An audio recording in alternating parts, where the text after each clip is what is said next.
Eh, bonsoir les amis. Et bonsoir à tous, j'espère que vous allez bien. Excusez-moi pour ce petit retard, mais nous voilà. J'espère que vous êtes en forme, que tout marche bien. Gloire à Dieu. Donc on se retrouve encore ce soir pour la suite de notre série Les secrets de la mission. Et ce soir, on a un thème qui va vous intéresser, je sais. Et vous allez voir, ça va être passionnant et édifiant. Amen. Donc, bienvenue à tous sur ce direct. J'essaie de vous capter en même temps. Bienvenue sur cette série, bienvenue à tous, bienvenue, ok, super. Tous ceux qui sont là, qui nous rejoignent. Ok, super. Bah, tout le monde est déjà là. C'est super. Ok. Donc, bienvenue. Bonsoir, Georges, Geneviève, Myriam, Christiane, Pascal, Pasteur Simone, Clarisse. Super. Stéphanie. Si je ne vois pas votre nom, c'est pas que je vous aime pas, c'est que je vois pas votre nom. Chantal. Jerry, bonsoir. Florence, salut. Manouchka, salut. Bonsoir à tout le monde. Ok, c'est génial. Donc ouais, bienvenue sur ce direct. Et donc je veux partager quelques pensées avec vous. Ok, je vous vois bien, je vois vos réactions. C'est super. Tout marche à merveille. C'est parfait. Donc ce soir, je veux vous amener dans ce que j'ai appelé cette série Secrets de mission, pour partager ensemble quelques secrets, quelques stratégies aussi au niveau de la mission que Dieu nous a donnée, de le servir, de prêcher la parole, de faire des disciples. Et on va lire ensemble, si vous voulez bien, dans 1 Corinthiens, chapitre 12 ce soir, et vous allez voir de quoi je veux vous parler. 1 Corinthiens, chapitre 12, verset 1er.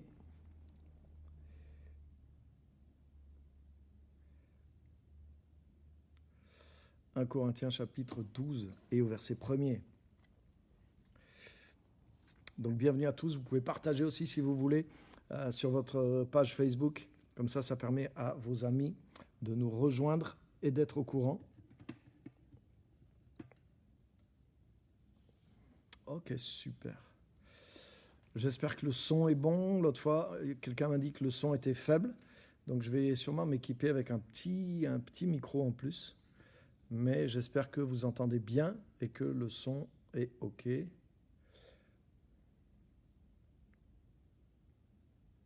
Ok, super. La lumière est un petit peu... Voilà, je vais me mettre un peu plus vers la lumière. Voilà. J'ai fait tomber la prise. Donc 1 Corinthiens chapitre 12, verset 1er. Je suis à vous tout de suite.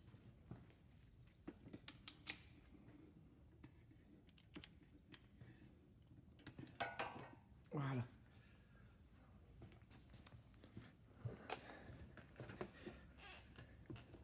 « 1 Corinthiens chapitre 12, verset 1er.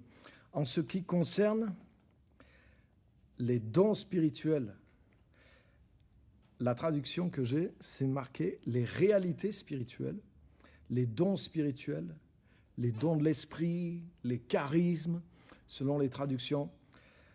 Je ne veux pas, frères et sœurs, que vous soyez dans l'ignorance. Amen. Vous savez comment, lorsque vous étiez étrangers au peuple de Dieu, vous vous laissiez irrésistiblement entraîner vers les idoles muettes. C'est pourquoi, je vous le déclare, personne, s'il parle par l'Esprit de Dieu, ne dit Jésus est maudit. Et personne ne peut dire Jésus est le Seigneur, si ce n'est par le Saint-Esprit.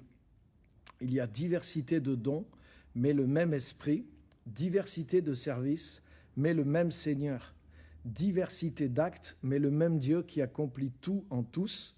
Or, à chacun, la manifestation de l'Esprit est donnée pour le bien de tous. En effet, à l'un est donné par l'Esprit une parole de sagesse, à un autre une parole de connaissance selon le même Esprit, à un autre la foi par le même Esprit, à un autre des dons de guérison par le même Esprit, à un autre la possibilité de faire des miracles, à un autre la prophétie, à un autre le discernement des esprits, à un autre diverses langues, à un autre l'interprétation des langues.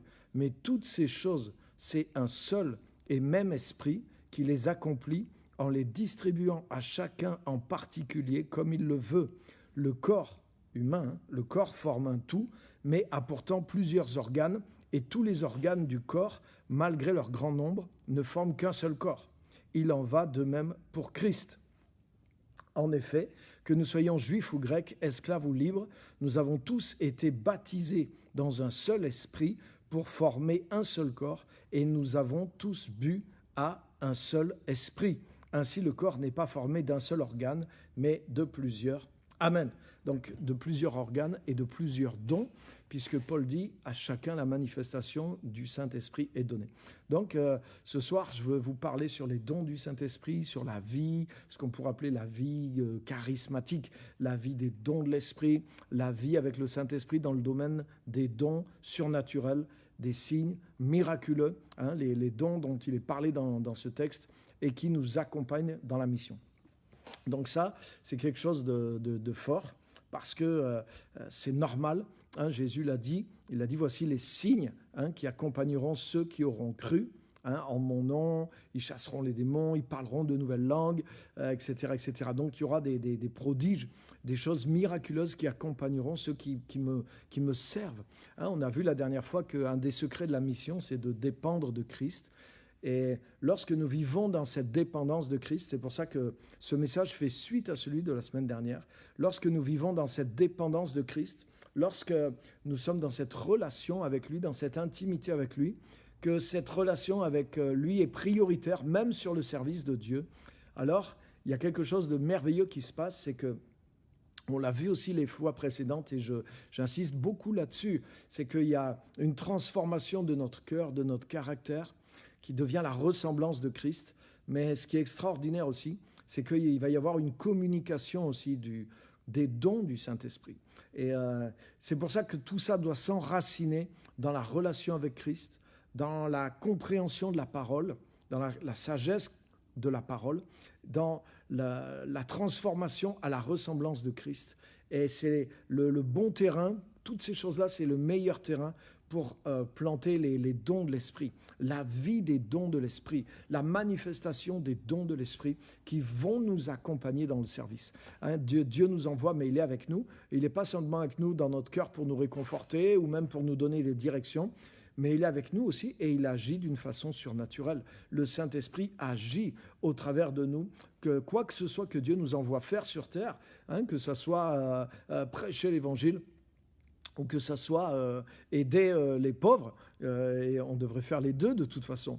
Mais dans les deux, il y a une action du Saint-Esprit qui va être là pour guérir les malades, pour donner des paroles de révélation, des paroles de connaissance, parce que Christ veut se révéler au travers de nos actes, mais il se révèle d'une manière tout à fait particulière au travers des dons du Saint-Esprit qui se manifestent en nous pendant que nous marchons, pendant que nous servons le Seigneur. Et ça, c'est quelque chose que nous devons rechercher, sur lequel nous devons compter.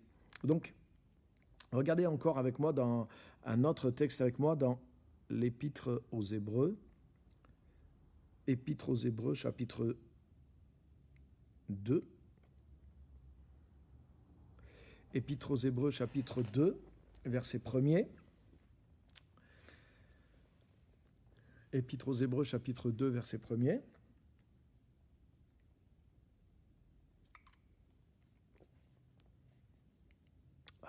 Merci. C'est pourquoi nous devons d'autant plus nous attacher au message que nous avons entendu, de peur d'être entraînés à notre perte. Waouh, vous vous rendez compte ? C'est pourquoi nous devons nous attacher au message que nous avons entendu, de peur d'être entraînés à notre perte. Vous voyez ce Ce qui nous tient, c'est le message. Le message de l'Évangile, ce message qui nous a sauvés, ce message où il y a toute la richesse de Christ. Mais nous devons nous attacher nous-mêmes à ce message. En fait, vous voyez, la force du message, ça veut dire que c'est ce message comme si c'est lui le véhicule qui nous tire dans la bonne direction. Et nous devons nous attacher à ce vaisseau. C'est comme un vaisseau qui nous entraîne, c'est comme un vaisseau qui nous amène dans la bonne direction, le message de l'Évangile. Et nous devons rester dans ce message, nous devons explorer ce message, nous devons nous attacher nous-mêmes à ce message. C'est quelque chose que nous devons faire, et il est marqué là. Nous devons d'autant plus nous attacher au message que nous avons entendu, de peur d'être entraînés à notre perte. Et regardez bien, en effet, puisque la parole annoncée par l'intermédiaire des anges a été confirmée et que toute transgression et toute désobéissance ont reçu une juste sanction, comment échapperons-nous si nous négligeons un si grand salut ? Ce salut, annoncé d'abord par le Seigneur, nous a été confirmé par ceux qui l'ont entendu. Dieu a appuyé leur témoignage par des signes, des prodiges et divers miracles, ainsi que par les dons du Saint-Esprit distribués conformément à sa volonté. Amen. Donc, voyez le verset 4, Dieu a appuyé leur témoignage, ceux qui prêchent, qui annoncent le salut. Dieu a appuyé leur témoignage. Dieu appuie leur témoignage par des signes, des prodiges et divers miracles, ainsi que par les dons du Saint-Esprit distribués conformément à sa volonté. Donc, c'est ce qu'on a vu dans Corinthiens 12. Paul écrit à toute l'Église et il dit « Je ne veux pas que vous soyez dans l'ignorance au sujet des dons spirituels. » Et il leur donne toute la liste de ces dons et il leur dit à chacun d'entre vous, vous êtes tous membres d'un corps local, que le corps de Christ, vous faites partie du corps de Christ, et à chacun de nous, la manifestation a été donnée en vue du bien commun. Et nous avons tous été plongés, immergés, baptisés dans un seul esprit pour former un seul corps. Donc ça veut dire que nous allons manifester ensemble la réalité du corps de Christ en étant plongés dans le Saint-Esprit et en manifestant les différents dons, les différents appels. C'est-à-dire chacun de nous va se mettre à fonctionner comme un organe, comme un membre particulier de ce corps local de Jésus-Christ. Donc c'est important, vous voyez l'importance de participer à la vie du corps, d'être assemblé aux autres. La vie du Saint-Esprit n'est pas une vie individuelle. Même si on reçoit regardez bien, le texte est très très fort qu'on a lu dans 1 Corinthiens 12. Bien sûr, chacun vit le Saint-Esprit individuellement, mais le but de ce Saint-Esprit qui nous est donné individuellement, en tout cas un de ses buts, c'est de former un corps ensemble. Il est dit, car nous avons tous été baptisés dans un seul esprit pour former un seul corps. C'est fort. Donc c'est là qu'il y a maintenant différents dons du Saint-Esprit. C'est pour ça que les gens sont différents. C'est pour ça que les appels sont différents. C'est pour ça qu'il y a une variété dans le corps de Christ. Et on ne doit pas chercher justement à créer une uniformité, mais on doit chercher une unité dans la diversité. Parce que chaque personne est unique. Chaque personne a une vie, etc., un tempérament, etc. Et chaque personne aussi en Christ a des choses, il y a des choses bien sûr qui sont communes à tous les chrétiens, mais il y a des choses particulières et chacun reçoit un don particulier de Dieu, ce qui est écrit. Et même dans les mêmes dons, des fois les gens reçoivent des expressions très différentes des mêmes dons ou des mêmes appels et des mêmes ministères. Donc il faut avoir l'esprit ouvert. Et c'est pour ça que Paul dit ça, il dit que tout est différent dans le corps humain, mais tout a besoin de tout. Le foie, il n'a rien à voir avec la main, mais si le foie ne marche pas, la main ne marche pas. Et la main peut aider pour soulager. Donc tous les membres sont utiles aux autres, et ceux qu'on voit et ceux qu'on ne voit pas. Donc, mais qu'est-ce qui fait que ces membres aussi dans le corps de Christ sont réellement fonctionnels? C'est la vie du Saint-Esprit, attention.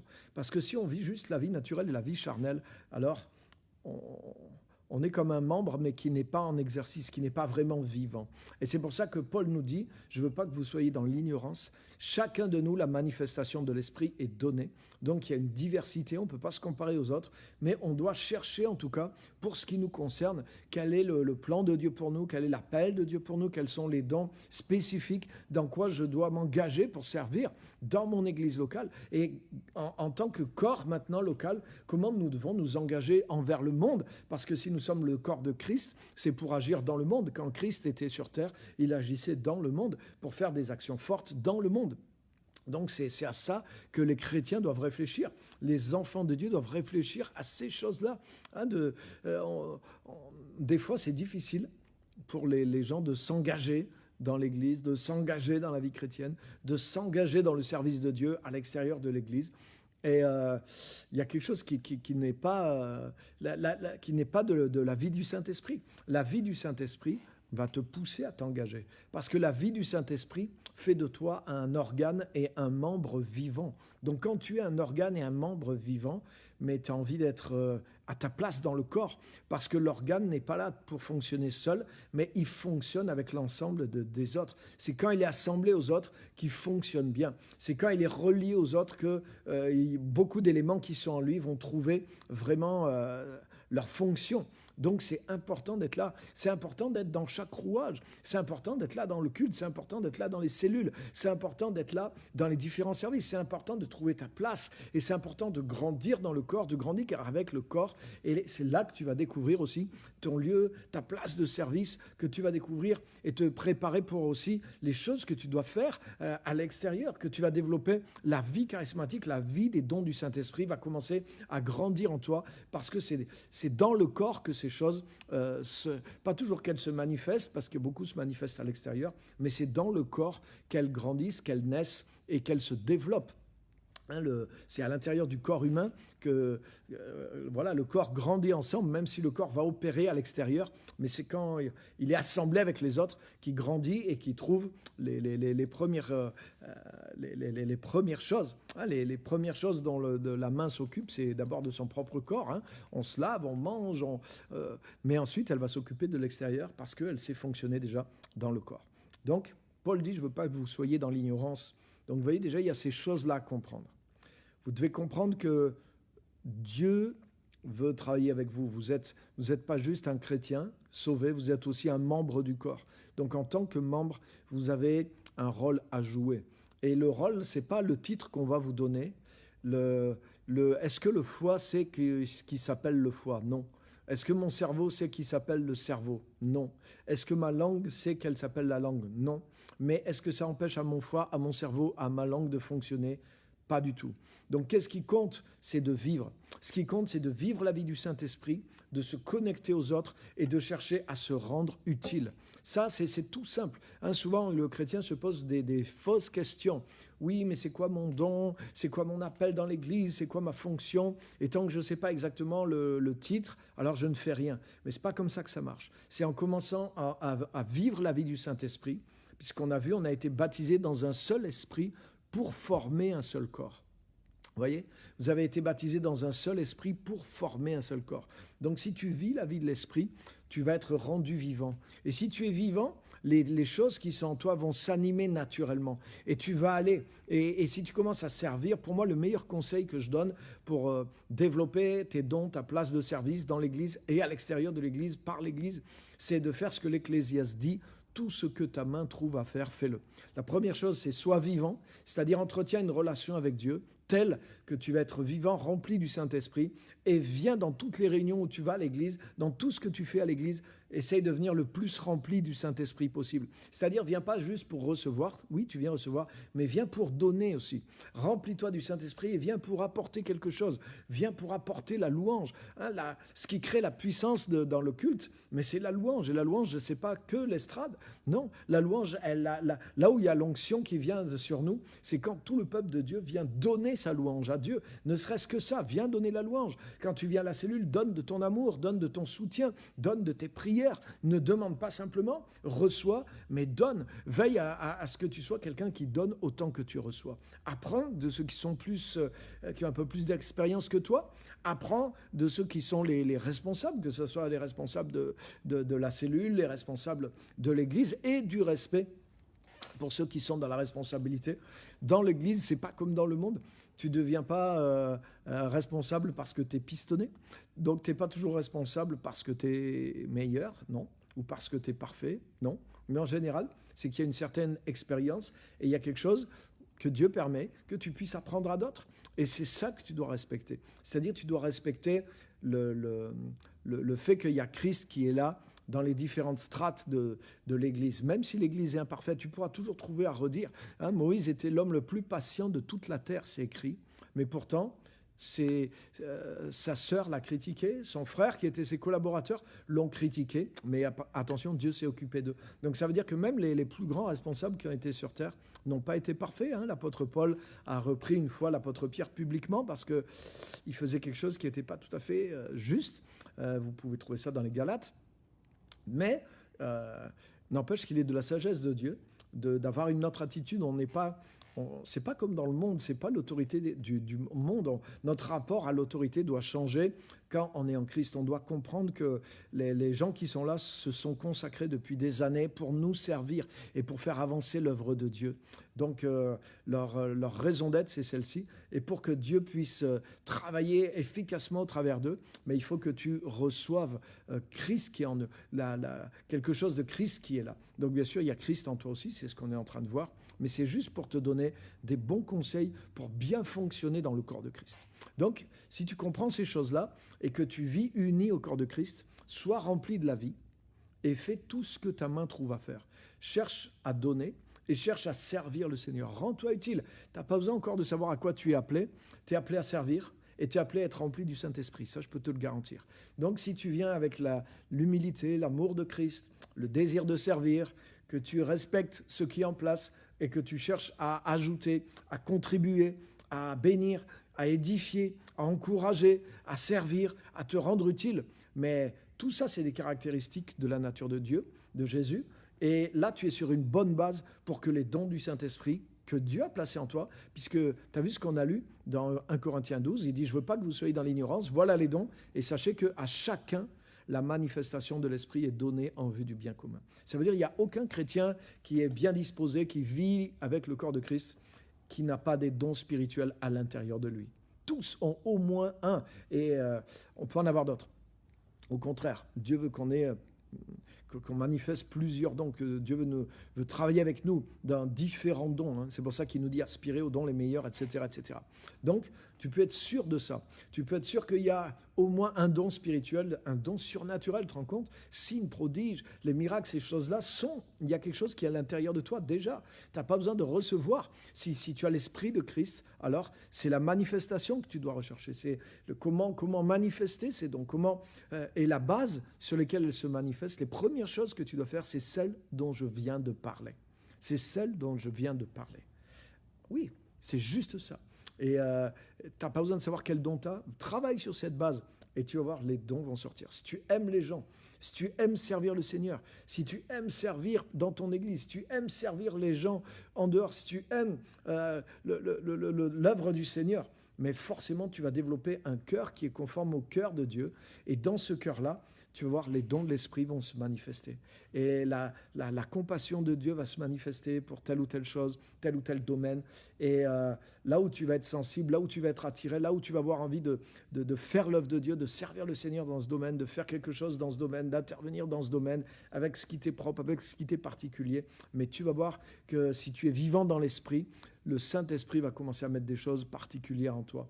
Et tu vas voir que les dons de l'Esprit, un don de l'Esprit va commencer à se manifester. Parle-en aussi avec ceux qui t'entourent, avec les responsables qui t'entourent, et ils vont pouvoir t'aider aussi à grandir dans l'exercice de ces choses, parce qu'il faut aussi s'exercer, il faut aussi tenter certaines choses, il faut savoir prendre des risques, il faut aussi avancer par la foi, mais la base, elle est là. C'est sache que Dieu nous accompagne tous, comme on l'a lu, par ses dons, et que chaque membre du corps a la manifestation. Donc c'est dans un cadre aussi corporatif, c'est dans l'esprit du corps de Christ, dans le fait de vivre assemblés les uns avec les autres. Alléluia. Donc ça, c'est tellement, waouh, c'est tellement merveilleux. Et à chacun de nous. Maintenant, on va lire ensemble, on va revenir chez les Corinthiens. Venez avec moi dans 1 Corinthiens toujours, mais on va lire au chapitre 14. Chapitre 14. Verset 1.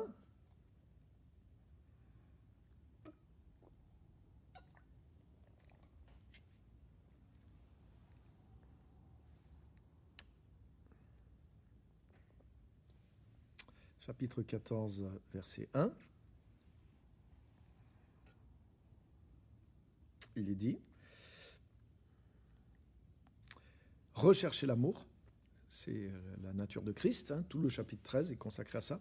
Aspirez aussi aux dons spirituels, mais surtout à la prophétie. En effet, celui qui parle en langue ne parle pas aux hommes, mais à Dieu, car personne ne le comprend. C'est en esprit qu'il dit des paroles mystérieuses. Mais celui qui prophétise, au contraire, parle aux hommes, les édifie, les encourage, les réconforte. Celui qui parle en langue s'édifie lui-même, alors que celui qui prophétise édifie l'Église. Les Corinthiens étaient friands, eux, ils aimaient le don des langues, le parler en langue. Hein, ils aimaient vraiment ça. Donc il leur dit aspirer aux dons spirituels, mais surtout à la prophétie, plus que le parler en langue. Le parler en langue vous édifie vous, mais quand vous parlez en langue, vous édifiez pas les autres, puisqu'ils ne vous comprennent pas, ils voient que vous êtes dans l'esprit, même si vous êtes dans l'esprit, c'est bien, mais il faut qu'il y ait la prophétie. Et bien sûr, il y a d'autres dons. Et dans le chapitre 12 et le chapitre 14, Paul détaille tout, donc on ne va pas rentrer dans tous les détails, mais la clé qu'il nous donne, et il le dit plusieurs fois dans ces deux chapitres, aspirer aux dons.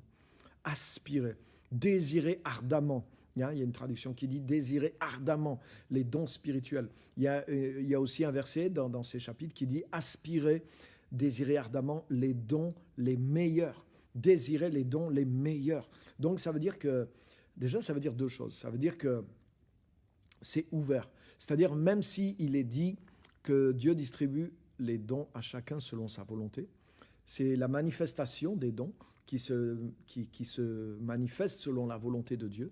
Mais ce n'est pas figé. C'est-à-dire que ce n'est pas parce qu'un jour tel don s'est manifesté dans ta vie, un jour peut-être tu as une parole prophétique, le don de la prophétie se manifeste dans ta vie. Ça ne veut pas dire que tu n'as reçu, que tu n'auras jamais que la manifestation de ce don dans ta vie. Non, ça veut dire que le Saint-Esprit t'a utilisé dans ce domaine, une fois il a agi dans ce domaine, mais il dit maintenant aspirer aux autres dons, aspirer aux dons les meilleurs. Et les dons sont connectés entre eux. La vie du Saint-Esprit, c'est quelque chose qu'on apprend aussi. Donc c'est en marchant dans l'esprit, c'est en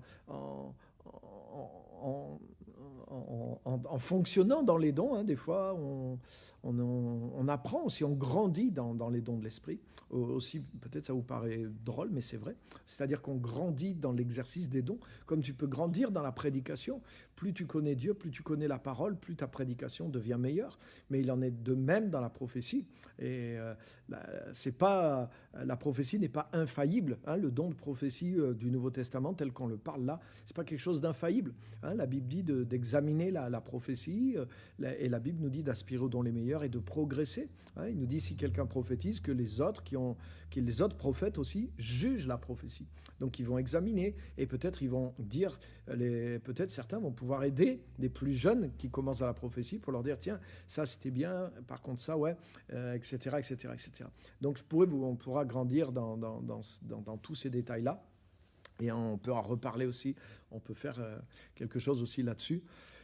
Mais je ne veux pas rentrer dans tous ces détails-là, mais en tout cas, sachez que c'est vrai. Sachez qu'on n'est pas infaillible et qu'on a le droit de se tromper. Et on est en train d'apprendre tous au niveau des dons spirituels. Hein. Et Paul le dit, on prophétise en partie, on connaît en partie. Hein, même les ministères, les dons, mais aussi les ministères sont pas absolus, sont pas parfaits. Un apôtre fait des erreurs, un docteur peut se tromper dans la doctrine, et un pasteur peut faire des erreurs aussi. Il en fait, c'est sûr. Donc ça veut dire que tout ministère grandit par l'expérience, tous les dons spirituels aussi. Les dons viennent de Dieu, les ministères viennent de Dieu, mais c'est nous qui apprenons à mieux les exercer, à mieux connaître Dieu, à mieux marcher avec Dieu dans les dons spirituels. Donc on grandit dans le fonctionnement avec Dieu dans les dons spirituels. Ça, c'est une réalité certaine. Mais en même temps, qui ouvre aussi une marge de progression et qui fait tomber certaines peurs parce que tu n'as pas besoin d'être parfait, tu n'as pas besoin d'être sûr à 10 000% que ah ouais, c'est exactement ça, mot pour mot. On ne te demande pas d'être la Bible. Et quand tu exerces les dons de l'esprit, donc tu peux partager une inspiration, tu peux la faire vérifier par d'autres, tu peux te tromper, tu peux corriger, tu peux t'améliorer. Et c'est même ce que tu es appelé à faire. Donc il y a un cadre aussi dans lequel on va commencer d'agir, mais qui va nous permettre de le faire et de progresser dedans. Mais c'est quelque chose de fort et c'est quelque chose qui va amener du fruit, quelque chose qui va manifester Dieu. Les dons de l'esprit, ce qui est fort quand les dons de l'esprit sont bien évidents, mais ça manifeste Dieu. C'est-à-dire que les gens qui sont témoins de ces choses-là, ceux qui le reçoivent directement et ceux qui les donnent aussi. Mais waouh, Dieu s'est manifesté, le Saint-Esprit se manifeste d'une manière tellement présente. Donc ça crée de la foi, ça crée une rencontre avec le Seigneur, ça crée quelque chose de fort et de surnaturel. Quand quelqu'un est guéri au nom du Seigneur, quand il y a une parole prophétique ou une parole de connaissance qui est vraiment précise, qui révèle quelque chose que seul Dieu savait, ou qui révèle quelque chose, la parole prophétique qui va révéler une situation, ou qui peut encourager quelqu'un dans une situation dans laquelle il est, personne ne le sait. Mais Dieu parle directement à cette personne et il y a des détails, il y a un ton, dans les paroles, la personne sait que c'est Dieu qui lui parle vraiment parce que c'est personnel. Il y a des choses qui sont révélées justement, comme Paul dit. Il dit lorsque vous prophétisez, les secrets des cœurs seront révélés en sorte que les gens diront Dieu est vraiment au milieu de vous. Donc ça veut dire que les dons, quand ils se manifestent, il révèle que Dieu est vraiment présent, que Dieu existe vraiment et que Dieu s'occupe personnellement de la vie des gens. Et ça dégage de la foi, ça dégage une conviction, ça amène quelque chose de fort. Et c'est pour ça que les dons du Saint-Esprit sont pas que pour les croyants, ils sont pour les non-croyants. Je vous donne un exemple qui est connu dans Jean chapitre 4, quand Jésus va vers la femme samaritaine et il commence à lui parler de choses spirituelles. Et elle se demande qui il est. Et elle lui dit, mais toi, es-tu plus grand que notre ancêtre Jacob, qui nous a donné de cette eau? Pour qui tu te prends? Bon, c'est pas qu'elle doute, mais quand même, elle dit, elle a une référence. Elle dit, et toi, est-ce que tu serais plus grand que Jacob, qui nous a donné ce puits? Et Jésus lui dit, écoute, Jésus fait une démonstration. Il lui dit, écoute, va chercher ton mari. Il change de conversation. Va chercher ton mari. Ah, je n'ai pas de mari. Oui, Jésus lui dit, tu as raison, tu n'as pas de mari, parce que tu as eu 5 maris, et l'homme avec qui tu vis maintenant, c'est pas ton mari. Et la femme, elle dit, waouh, Seigneur, je vois que tu es prophète. Donc, autrement dit, elle comprend tout à fait ce qui vient de se passer. C'est que Jésus la connaissait pas, donc Jésus a la révélation de ce qui s'est passé dans sa vie, lui donne des choses qui se sont passées dans sa vie, qui sont très précises, et qu'il peut savoir que par inspiration divine. Donc elle voit que c'est la prophétie, elle voit que c'est les dons de Dieu, et elle dit, waouh, je vois que tu es prophète. Autrement dit, tu as vu, tu as su mystérieusement, surnaturellement, tu as su ma vie par le Seigneur, donc tu es prophète. Donc, et là, elle va vite aller voir son village, elle va dire, venez voir un homme qui m'a dit tout ce que j'ai fait, est-ce que c'est pas lui le Messie? Et en fait, là, elle commence à croire qu'il est plus grand que Jacob, et elle commence à dire, mais je sais que le Messie doit venir, il nous expliquera tout. Et Jésus lui dit, je le suis, moi qui te parle. Et du coup, elle croit. Donc, elle arrive à la foi en Jésus en quelques minutes. Pourquoi? Parce qu'il y a eu cette parole de connaissance, cette parole prophétique de révélation où elle a vu Dieu à l'œuvre. De la même façon que par le don des miracles, l'apôtre Pierre a vu qui était Jésus. Quand il était dans la barque, vous vous rappelez, il a fait la pêche miraculeuse, il a fait le coup de filet sur la parole de Jésus. Et là, il a dit, Seigneur, retire-toi de moi, je suis un homme pécheur. Pierre a été convaincu, il a vu la divinité de Jésus, il a vu la gloire de Christ. Donc il a cru en lui et il l'a suivi. Vous voyez, par le don des miracles.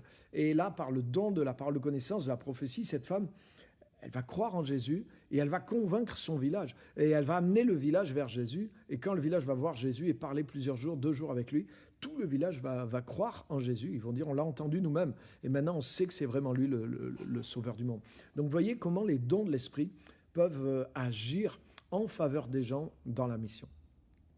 Et en plus, ce que je voudrais vous montrer aussi, c'est pour ça que ce que je vous dis que les dons de l'Esprit doivent s'enraciner dans la connaissance du cœur de Dieu, dans la bonne, ce que je pourrais appeler une bonne théologie, c'est-à-dire par la révélation des intentions, de la pensée de Dieu dans le Nouveau Testament, au travers de Jésus et au travers de nous. Parce que vous voyez, par exemple, dans cet exemple de la Samaritaine, la parole de connaissance que Jésus lui sort, elle touche à un aspect un peu négatif de sa vie. Surtout à l'époque de Jésus, où les mœurs sont quand même réglées par la Bible, Jésus lui dit, oui, c'est vrai, tu as eu raison de dire que tu n'as pas de mari. Donc la femme n'a pas menti, mais elle a caché la vérité, parce que tu as eu 5 maris, et celui que tu as maintenant n'est pas ton mari. Mais tu as vu, Jésus lui dévoile ça, mais Jésus ne porte aucun jugement. Aucun jugement. Et il ne lui dit pas c'est mal, il lui dit simplement qu'il connaît sa situation. Mais juste avant, Jésus lui dit, si tu savais qui je suis, tu me demanderais à boire et je te donnerais de l'eau vive. Donc il parle de la vie du Saint-Esprit, il parle de la vie de Dieu. Et pourtant, Jésus connaît sa vie. Waouh, ça c'est fort. Parce que des fois, il y a des chrétiens, s'ils ont une révélation de ce type, mais qu'ils n'ont pas vraiment le cœur de Dieu, ou qu'ils n'ont pas la bonne théologie correcte, qui ne sont pas enracinés dans la théologie de la grâce, dans la pensée de l'amour de Dieu pour les gens, pour n'importe qui. Mais vous voyez, par exemple, les Juifs se croyaient supérieurs spirituellement aux Samaritains. Ils les méprisaient déjà comme des chiens. Ils les traitaient comme des impurs, parce que pour eux, c'était des gens qui n'avaient pas la vérité sur Dieu. Donc, ils les méprisaient sur le plan spirituel. Donc, Jésus n'avait pas ce mépris pour cette Samaritaine. Et en plus, c'était une femme. Des fois, des hommes avaient un mépris pour les femmes aussi sur le plan spirituel. Donc, Jésus aurait pu se croire... Si Jésus avait été un juif religieux, avec cette théologie, cette vision de religiosité, Jésus aurait eu déjà 2 raisons de se sentir supérieur, condescendant et de mépriser cette femme. Et en plus, avec la révélation qu'il avait de son passé, mélanger ça, vous voyez, avec ses préjugés sur le fait que c'est une Samaritaine, c'est une femme. Ah ben en plus, elle a eu 5 maris. Donc là, il ne se serait même pas dit, ah, peut-être ils sont morts les 5. Elle dit, ouais, certainement, elle en a trompé, elle les a trahis, elle a divorcé plusieurs fois, et là maintenant, elle vit à quelqu'un qui n'est pas son mari. Mais peut-être, oui, c'est sûrement le mari de la voisine. Vous voyez ce que je voulais dire? Donc il y aurait eu un triple mépris, un esprit de jugement, et peut-être... Des fois, les gens, c'est ce qui se passe. Des fois, malheureusement, les chrétiens, ils captent une vraie pensée de Dieu, mais comme ils ont un fond, vous voyez, qui est malsain, un fond de jugement, une mauvaise théologie, mais ils vont développer la pensée de Dieu et ils vont peut-être, oui, si tu ne te repens pas tout de suite, tu seras jugé, tu seras condamné par Dieu. Et ça, Dieu ne l'a pas dit. Dieu leur a révélé juste la situation, mais eux, ils voient la situation et comme ils sont remplis de préjugés, ils vont maintenant interpréter la pensée de Dieu comme un avertissement de jugement, etc., etc. Donc, vous voyez comment on peut... avoir une pensée, tu peux avoir la parole de connaissance, c'est-à-dire Dieu te montre la situation de la personne, mais il n'y a pas de jugement. Mais comme en toi, il y a le jugement, et que tu vois la situation de la personne, et que tu as déjà des préjugés négatifs parce que c'est une Samaritaine, parce que c'est une femme, et maintenant, Dieu te révèle sa vie, certains aspects de sa vie qui pourraient être négatifs, comme tu as une théologie de jugement et un esprit de mépris et de supériorité, blau, tu vas utiliser cette parole de connaissance pour sortir derrière une parole qui va détruire la femme et qui ne va pas produire du fruit. Est-ce que vous voyez ce que je veux dire? Et ça arrive tellement de fois. C'est pour ça que la première des choses, avant que Dieu te confie le scalpel, hein, c'est pas pour que tu coupes des gorges, mais c'est pour que des fois tu puisses toucher la personne, que tu puisses ouvrir, guérir, faire quelque chose de bon, l'épée de l'esprit, hein, l'épée de l'esprit qui est la parole de Dieu. Mais je dirais que les dons du Saint-Esprit, c'est une épée aussi. Mais tu as vu, la parole de Dieu, c'est l'épée de l'esprit. Ça veut dire que il faut que ça soit l'Esprit de Dieu qui soit aux commandes.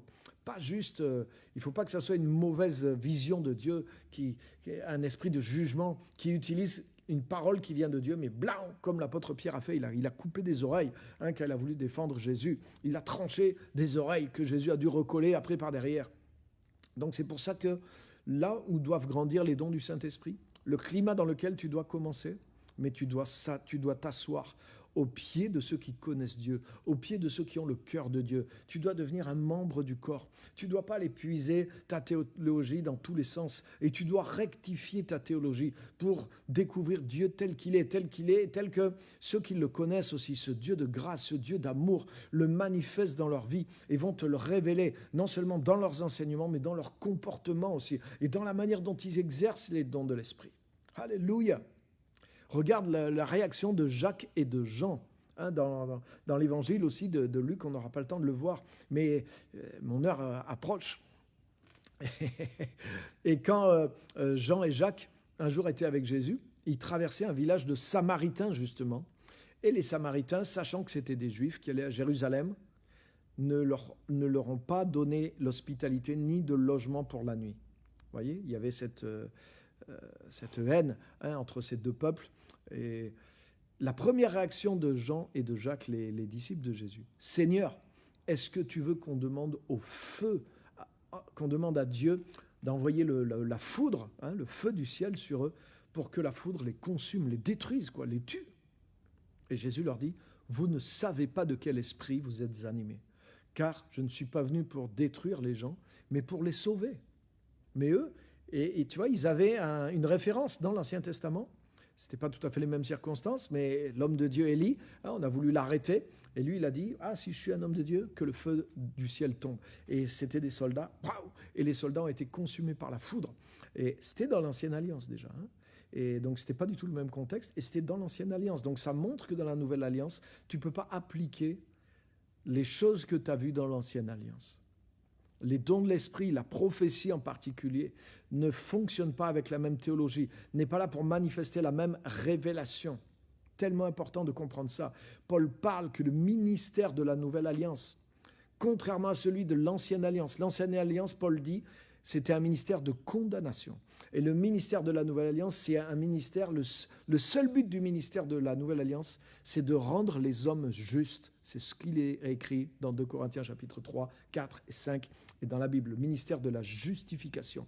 Et la gloire de Dieu qui se manifeste encore plus dans la Nouvelle Alliance pour accompagner ce ministère, elle est là pour appuyer le fait que Dieu veut sauver les gens, le fait que Dieu veut rendre les gens justes à ses yeux. Donc ce n'est pas pour les condamner, mais c'est pour leur montrer que leur péché a été condamné dans la personne de Jésus et qu'ils peuvent être glorieusement sauvés, transformés, devenir des justes, devenir des fils et des filles de Dieu, être proches de Dieu, le connaître, marcher et devenir un avec lui.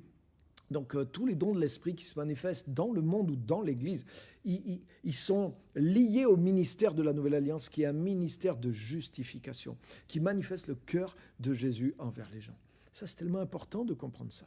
Et c'est pour ça que regarde comment Jésus, lui, tu vois, si ça avait été Jacques et Jean avec la Samaritaine et qu'ils aient eu la même parole de connaissance que Jésus, ils auraient massacré cette femme. C'est sûr. Mais Jésus, il a eu la révélation de ce qui était dans la vie de cette femme, mais il lui a promis de l'eau vive, numéro 1. Et quand elle a donné cette parole de connaissance, c'était juste pour lui montrer qu'il était plus que Jacob et qu'elle commençait à avoir foi en lui. Mais il n'y avait aucun jugement quand elle a dit ça. Il ne lui a même pas dit « Hey, t'es habile parce que tu m'as pas menti, mais tu m'as caché la vérité. » Il lui dit « Oui, tu as eu raison, femme. Tu n'as pas de mari en ce moment, mais tu as eu 5 maris. Celui avec qui tu es maintenant n'est pas ton mari. » Mais c'était neutre, il a dit ça juste pour dire « Je sais, mais je ne te juge pas, j'ai de l'amour, j'ai des promesses pour toi, et je veux que tu crois en moi. » Il l'a amené, son but principal, c'était qu'elle croie dans qui il était. Et si tu regardes comment ça monte dans le discours, je n'ai pas le temps de rentrer dans le détail, mais au départ, qui es-tu ? T'es juste juif, es-tu plus grand que Jacob ? Je sais que le Messie doit venir, et ça arrive, boum, comme un fruit mûr. Waouh, je le suis, moi qui te parle. Mais Jésus l'a amené à la foi au travers des dons.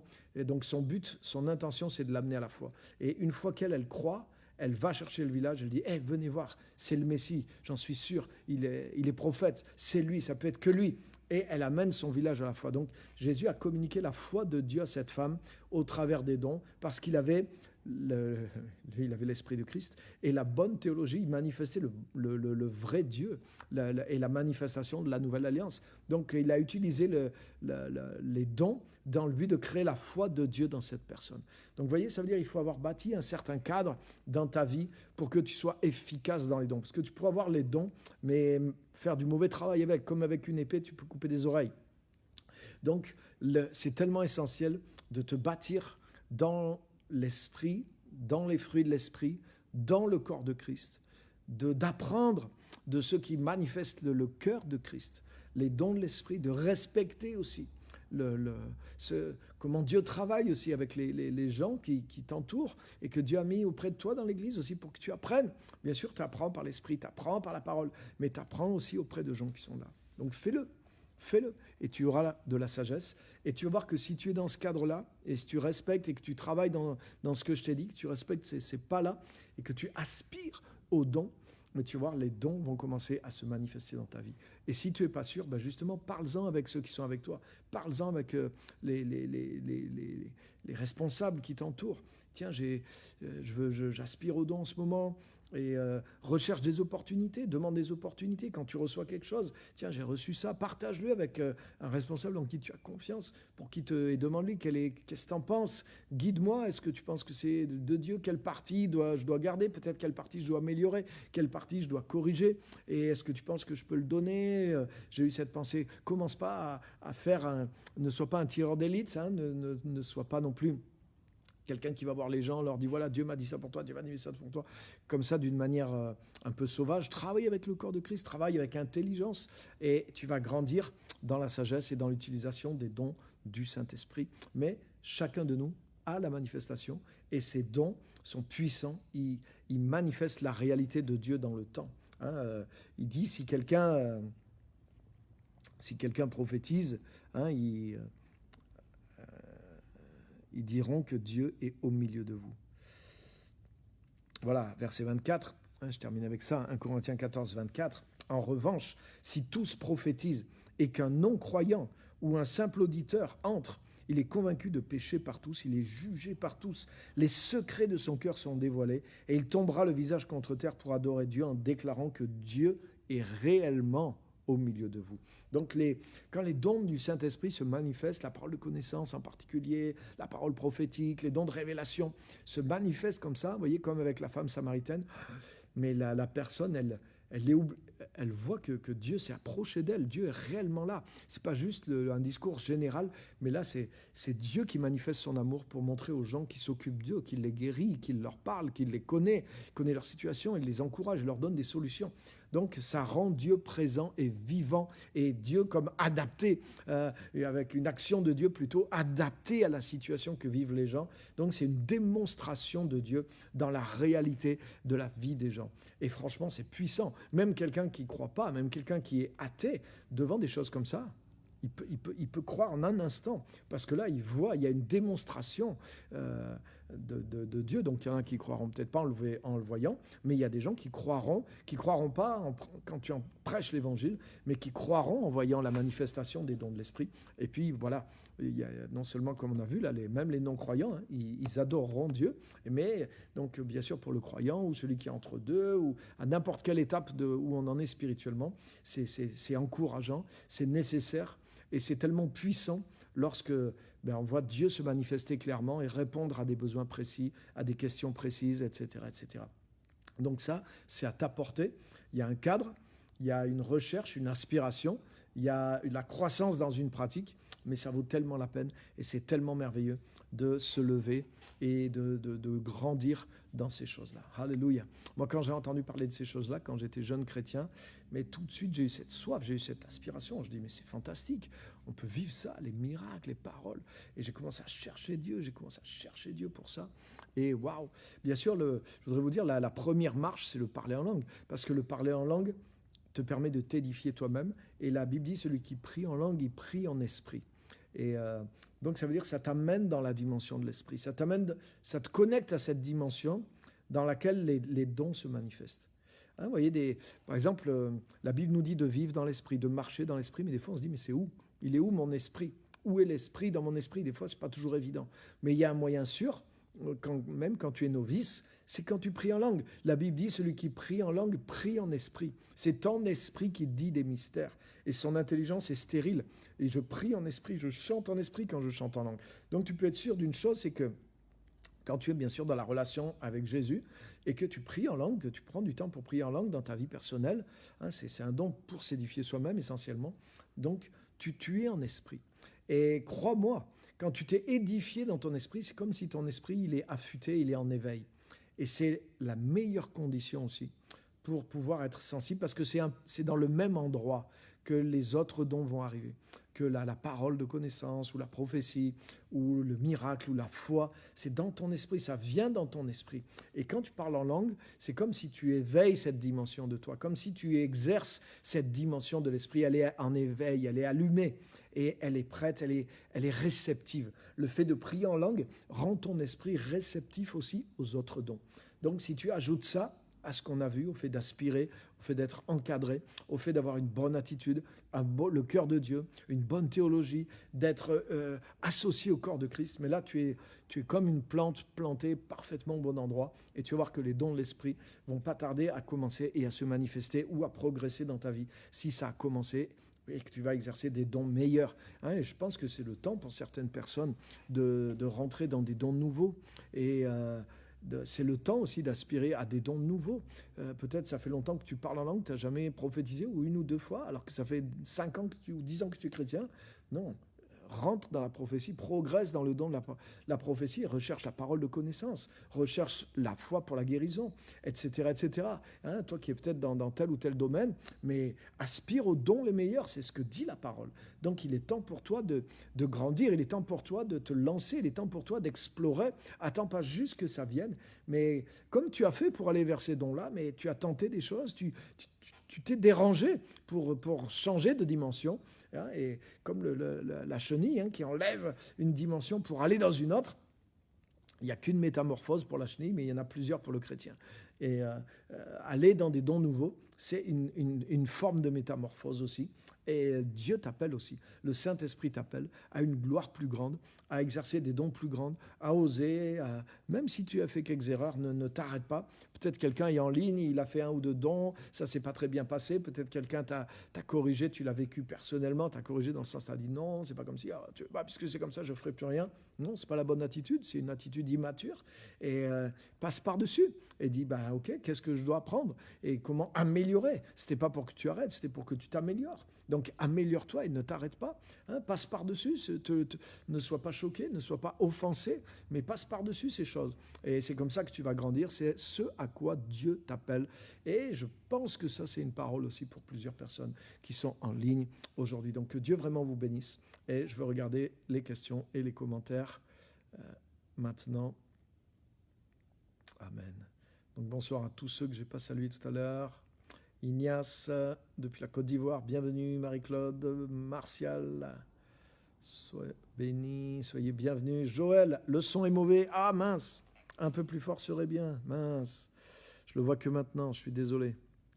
Mais je vais améliorer mon système, je vais m'acheter un petit micro pour la première fois. Ah mince. Il y a Joël qui dit sans casque, c'est inaudible. Les autres, sans casque, est-ce que vous avez réussi à entendre? Je sais que ça dépend un peu des fois des appareils, mais merci de me le dire.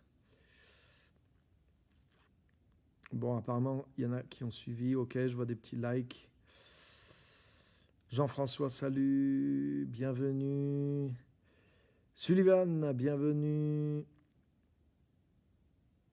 Mi-José, Sylvia, bienvenue. Soyez bénis. Elisabeth, Abigail. Bruno, soyez bienvenus tous. Ok, Mathie. Merci pour la réponse à mes questions. Vraiment, tu m'aides à me motiver. Jerry, super, que Dieu te bénisse. Plus tu pries en langue, plus tu es en relation avec Dieu et les dons viennent exactement. Tu entretiens cette dimension de l'esprit et c'est dans cette dimension-là que les dons vont se manifester. C'est comme un terrain. C'est quand tu pries en langue,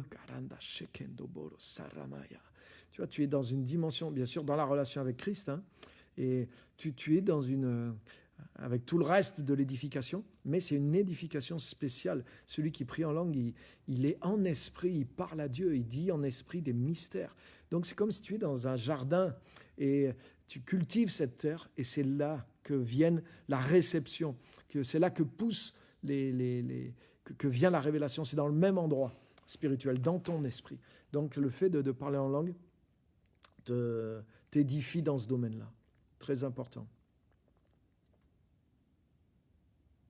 Ok. En petit écran, le son était bon. Ok. Pas trop mal, mais je vais améliorer le son. Ne vous inquiétez pas. Pour les prochaines fois. Je vais essayer pour la semaine prochaine. Sinon, pour la semaine d'après, j'aurai un petit matériel. Merci de vos retours. Ça me permet d'améliorer le service. Donc, je ne vois pas d'autres sons, pas trop mal. Ok, merci. Donc, ça passe. Donc, je regarde si vous avez d'autres commentaires, d'autres remarques, des questions. N'hésitez pas. Je pense que c'est un thème qui est intéressant. Je sais qu'en général, c'est un thème qui nous motive, qui nous intéresse. Et waouh! Il y a des gens aujourd'hui sur Terre qui sont loin dans les dons de l'esprit. Il y a des choses des fois que, quand j'étais jeune chrétien, je voyais dans la Bible et je me disais... Je savais que c'était vrai parce que c'était à la Bible, mais j'avais du mal à y croire, franchement. Je me disais, ouais, un Daniel qui prie, et puis Dieu lui révèle le rêve qu'a fait le roi, l'explication. Je me disais, waouh, balèze quand même. Mais aujourd'hui, il y a des gens sur Terre qui vivent ces choses-là réellement. Il y a des chrétiens sur Terre qui vivent à ce niveau de révélation.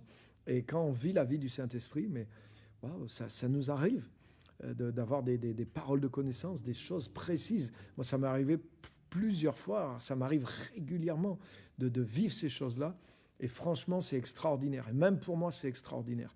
Parce qu'à chaque fois, comme je disais tout à l'heure, je vois que... Et en même temps, non seulement ça me montre quelque chose toujours sur Dieu, ça me montre comment Dieu est attentionné pour les gens. Il y a comme une onction d'amour de Dieu en même temps dans les dons. C'est lié au caractère de Dieu. C'est pour ça que c'est tellement important d'avoir développé, d'avoir le cœur de Dieu en nous, d'avoir la révélation du Père, d'avoir la révélation de l'amour de Dieu, de la grâce de Dieu. Et quand vous avez ça dans votre cœur, mais ça c'est tellement là aussi que les dons vont s'exprimer.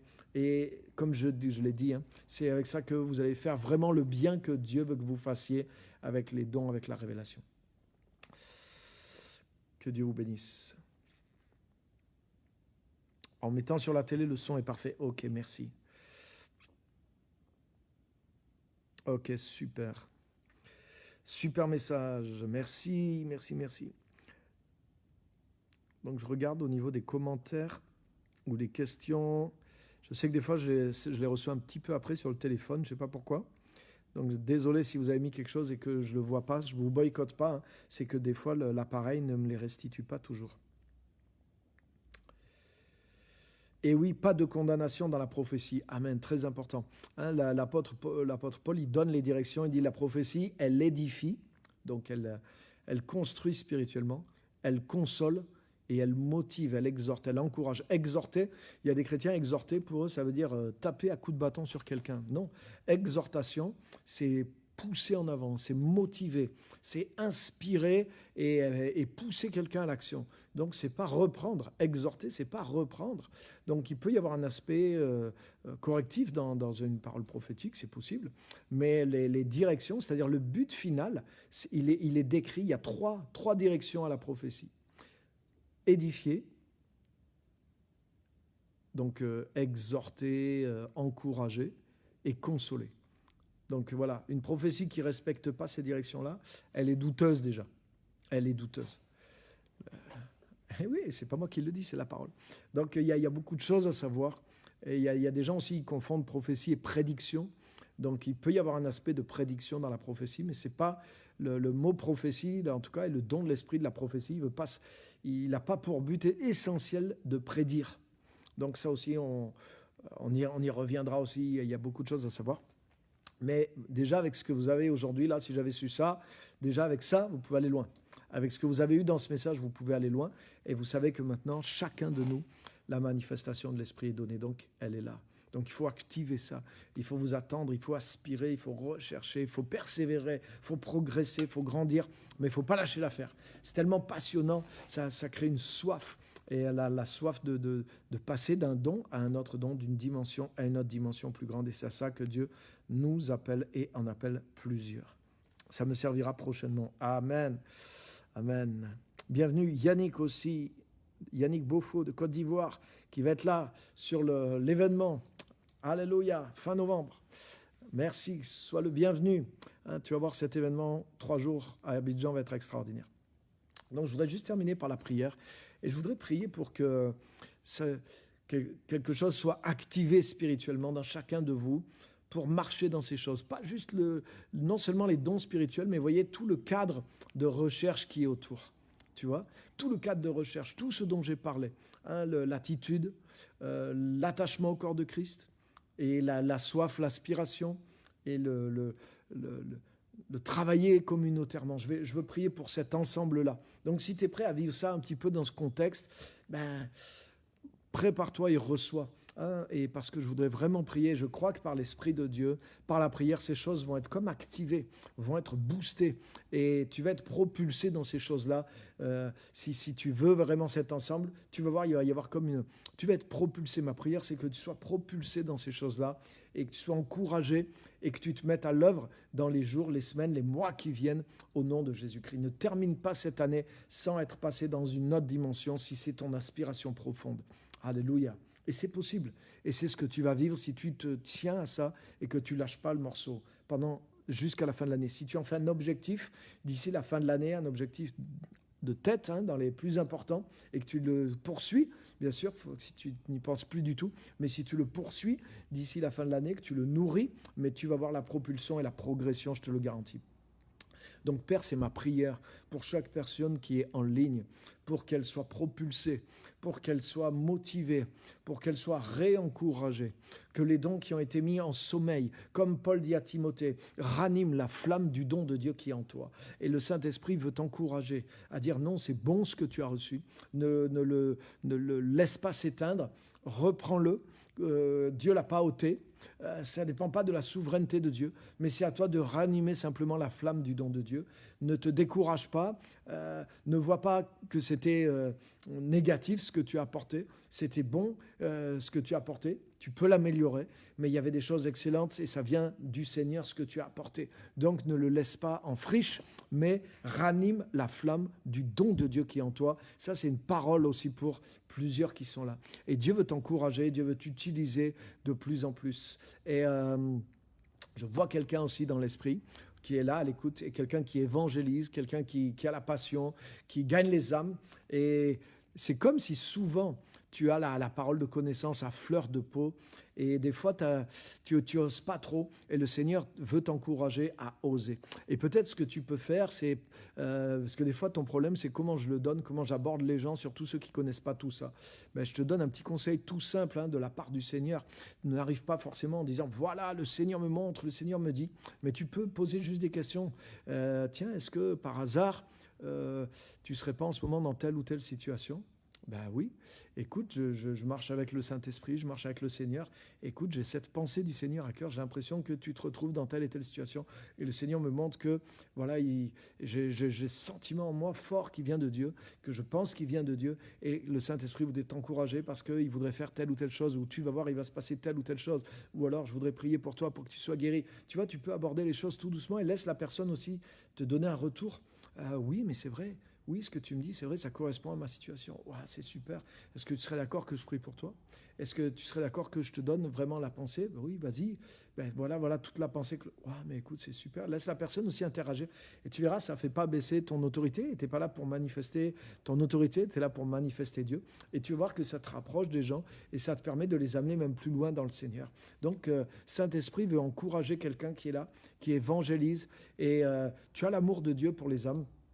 Et la parole c'est ce genre de choses, prophétie, parole de connaissance, tu l'as à fleur de peau et tu as un petit pas à franchir, ose. Donc voilà un petit conseil pour la forme, mais ose, lance-toi, ou alors demande aux gens de prier aussi pour eux. Deuxième conseil, demande-leur après avoir parlé du Seigneur, tiens, on peut prier ensemble, et tu me permets de prier pour toi, la personne refuse.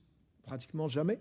Prends un petit temps pour prier, 2-3 minutes, et tu verras des fois pendant que tu pries que tu es dans l'esprit, que tu es concentré, surtout quand tu es édifié, dans ton culte personnel, jour après jour, régulièrement, mais tu vas voir, tu vas voir des paroles qui viennent, des pensées qui viennent, et là aussi, doucement communique-lui, tiens, écoute, pendant qu'on priait, j'ai pensé à ça, est-ce que ça correspond, est-ce que j'ai l'impression que voilà, le Seigneur me communique ça, qu'est-ce que tu en penses, est-ce que, tu vois, tu peux y aller comme ça, et tu vas voir toi-même, ça te permet de tâter aussi le terrain, et ça va t'encourager si la personne te dit, mais oui, c'est exactement ça, bah, du coup, tu vas pouvoir sortir le reste et encourager la personne, et ça va toucher aussi les gens, et tu vas pouvoir libérer, parce que le Seigneur veut t'utiliser, et c'est là, et tu le sais.